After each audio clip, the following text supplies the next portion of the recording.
এই মৌলিক কাজগুলোর ভিতরে যদি তুমি থাকতে পারো তাহলে তুমি সফল। আর এই মৌলিক কাজগুলোর ভিতরে যদি না থাকতে পারো, এগুলো থেকে দূরে সরে যাও, তাহলে তোমার দুনিয়াও ধ্বংস, আখিরাতও ধ্বংস। এই কথা, এই বুঝ আজ মুসলমানদের মধ্যে থেকে চলে গেছে। মুসলমানরা এখন দুনিয়াতে শুধু সফলতা মানে বোঝে ওটা। সফলতা মানে তারা যে জীবন ব্যবস্থা দিয়েছেন এটার নাম সফলতা নয়। আল্লাহ রাব্বুল আলামিন কোরআনে, রাসূলুল্লাহ সাল্লাল্লাহু আলাইহি ওয়াসাল্লাম হাদিসে পুরো কিয়ামত পর্যন্ত যত মানুষ দুনিয়াতে আসবে তারা দুনিয়ার লাইফে, দুনিয়ার জীবনে সফল হবেন কিভাবে এর মূল একটি থিওরি রেখে গেছে,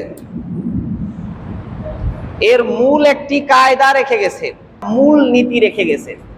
এই মূল নীতির আন্ডারে যদি আসতে পারেন, আপনি যে শ্রেণীর মানুষ হন, আপনি মাদ্রাসার ছাত্র হন, মসজিদের ইমাম হন, সাধারণ চাকরিজীবী হন, ছোটখাটো ব্যবসা বাণিজ্য করেন, অথবা নিজের এলাকায় নিজের জমিতে কৃষি কাজ করেন, আপনি যেই শ্রেণীর মানুষ হন না কেন আপনি হবেন সফল।